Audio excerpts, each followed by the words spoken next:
Have you ever told yourself that all you're going to do is just get your thoughts together and then when you speak it'll just flow, and then it doesn't? This video will help you whether you are doing a PowerPoint presentation or you are doing a YouTube channel. You've got to get your thoughts down on paper so that people know what you're saying and you don't forget to leave anything out. Let's get started.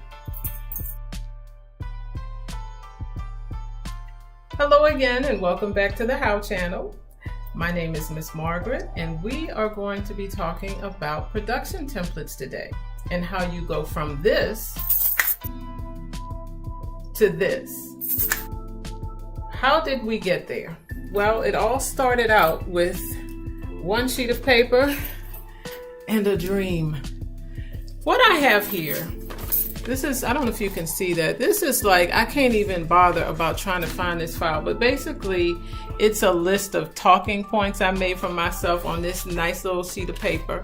And I thought I could just speak because I'm charming. Well, that did not last. And it soon petered out. It doesn't work that way. I say it and that, and you don't know what I'm talking about. So that tells me that I need something more. I need discipline. And what I need is a production template. If you are a content producer on YouTube, you definitely need this.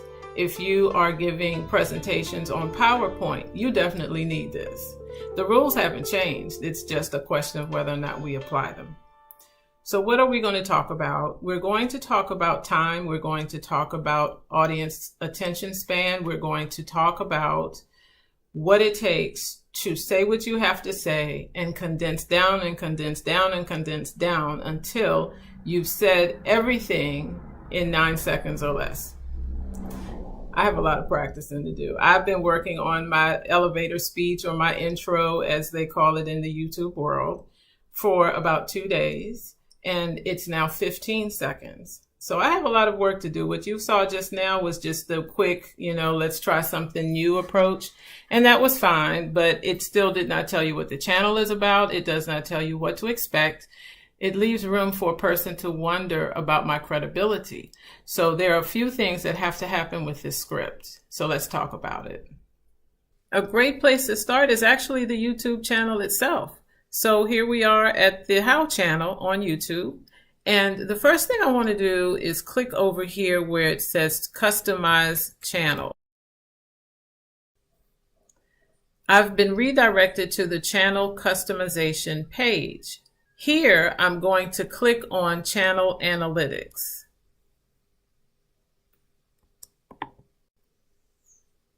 Now that I'm in the Analytics section, I can come here to where it says Research. And there I can type in a search term, which you see I already have, how to write a script, and then I wrote YouTube video. Do you have to type in for a YouTube video? No, you do not. But I'm going to specify to not pluralize things too much because some people simply don't. They get this far, especially if they're using a remote on their TV, and they don't want to type the S. They got to go down, scroll down, go left, now tap it. They'll stop and then they'll hit the enter key. So you do the same thing that your viewer is likely to do. And here we have our results. As you can see, there are two, and they are both by YouTube's estimation medium in terms of search volume. Well, I wonder where they got that from. Well, let's go find out. And guess who's telling it? Google Trends. Well. This is when we have to stop and take a commercial break because Google owns YouTube. So if you have been telling yourself that you're going to ignore Google and just do your YouTube bit all by your lonesome, and you riding dirty and you're solo, you're a rogue. No, you're not.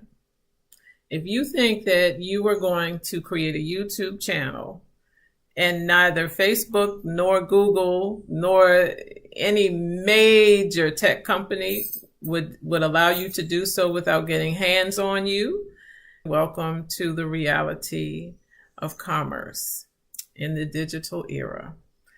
So on with the show.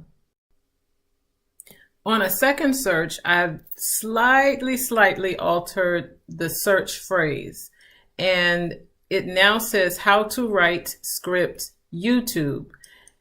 Why did I take out video? Because video is kind of redundant, isn't it? YouTube is a video search platform. So here we are with results that are all over the place, frankly, but look at the results now. We're getting closer to finding out really what people are searching for. India and the United States ranked first and second on searching for how-to videos. And we also now know that we can break out related topics, as we can see here. Screenwriting as a topic, facts as a topic, how to write script for YouTube video. Now that we have our keywords and you've done the painstaking research to find out what terms are probably best for us at this time, low to medium in interest, it will increase our chances of being found. Now, keep in mind when people are looking on Google or searching on Google, they're getting results from YouTube as well. If you haven't noticed, go back to Google and look again at those results. You'll see that video is offering you something as well. Now, that is going to pose a slight challenge for YouTube content creators. People are not happy about it, but it is the reality of our time. This is a business for all of us. We will have to work within those parameters. So now on with the actual planning document, the part you've been waiting for. Here is my pre-planning and planning document for scripts, and it includes my script templates. It all starts with the keyword. Now that we have our keywords, we can put them into our document, our template document, to make sure that we are remaining focused. We have that in our vision and not just something that we put into a description in our YouTube channel, back office, and somebody get the dust off of it. This is something that will keep your channel purpose, your objectives, and making sure that you are on message all the time. This is where it happens, is with the keywords. So not only are we going to focus on keywords, we're also going to brainstorm titles, considering what the focus keywords are and what emotional trigger we can bring to it. And that should not be more than 100 characters. We have to concern ourselves with thumbnail design, specifically 3 to 5 words maximum, containing a click-worthy element, and to show your emotive face. Now, I'm going to stop there because you all know I struggled with this face thing and the name thing when I first started. I'm over it. I show the logo, I do it all. Now, this last item, actually, let me back up here. Readable on mobile devices. Never forget that the majority of your viewers on YouTube are viewing on mobile devices. Never, never, never let that escape your attention. I watch it on my TV because I just enjoy some of the movies and things, but for our purposes, I think it's wise to make sure that our thumbnails and our content is as provocative as possible, at least when we're starting out. We're not CNN. We can't just assume that a picture and a CNN logo will sell it. Under scripting, we need to have a hook, about 10 to 20 seconds, a title sequence, 3 to 5 seconds, a branded intro. This is a visual element. And then in the body, you want to give people a reason to watch your video straight until the end. Don't ever forget that you're trying to get as much watch time as possible.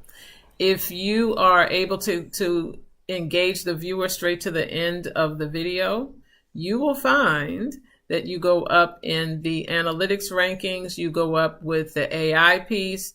Everything is propagating now because people are watching and engaging. I wonder if it's more important for people to watch to the end or to tap the like and tap out. I personally would rather people watch to the end, but people have lives. someone sitting in the dentist office and then they watched it for 2 minutes and never came back. We cannot take this personally. So just keep pushing your content and stay focused, and this is how we're going to do it. So the ratings are all over the place, and to find a rank, I don't think that's possible. I think it's all subjective. So no matter what, keep in mind you need to keep your audience engaged. Ways to engage your viewers is to ask a question, engage them somehow in a comment when you first start the video. I tried to practice some of these already in this video. I can't say I have it down pat, but I'm at least better than I was. An end card, information. If you have a Patreon account where you have subscribers, you want to make sure that you complete that checklist before you publish, and here it is. So any kind of links that you've mentioned, if I say in a video, oh, I saw this in a sermon. I did that recently, in fact. I'll put the link in the comments, or in the description rather. And I did, and it was queued up for the person's convenience. So you always want to keep it as convenient as possible for your audience. We also have pinned comments, things like that. Any tags, published date. Now, in this written document, writing in a published date is really more for you. You can get all of that from your analytics board. But now we come into the gravy. This is the good stuff. And what do you see front and center? This is a 9-minute script. It is for full-length videos. And what I did was try to time here, if you look in the center column, how long these things should take. Content, intro, solutions, takeaways, things that I don't want to forget to do when I do videos. I also have a 6-minute script. And this one is for that 6 to 10 sweet spot that I've noticed. My viewers seem to bail out right around 6 minutes, 10 at the most. Some of them watch full length, but those are not the people I'm the most concerned about. I don't want someone to be turned off because they notice the timestamp on it is 20 minutes. I'd rather do a 6-minute video and do it in increments of 6, I would say, and then have 3 videos instead of 1 for 20 minutes. Some people will binge watch if you keep it short and to the point. So other than the 6-minute script, I also have a 3-minute script. The 3-minute script is still paring it down. If you notice, the body, the content is starting to diminish. So with the 9-minute video, I think I had it at about 5 minutes. And in the 6-minute video, it was about 3.5, maybe something like that. And then for the 3-minute script, it's 2 and 45 seconds, 2 minutes, 45 seconds. Finally, last but not least, is the morning after script. This is completely off the chart. It's not a 9-minute video. It's a whenever I finish talking video. In which case, most of the viewers that are there with a cup of coffee, or they've scheduled some time, or they just don't mind listening for a while. So I'm a little more conversational, and I'm going to take my time and talk more about Miss Margaret and so on and so forth. And here you'll notice 7 minutes of tried and true time. And that has nothing to do with the actual takeaway and conclusions. That probably is not going to be 10 seconds. This is a work in progress, and this is my sandbox. This is how I'm organizing my scripts for YouTube. I hope that this has been helpful to you, and if so, please like this video. Absolutely subscribe if you have not. I'm sure to cover something that you want to know about. And that's really it for today. I thank you for joining me, and I'll see you next time.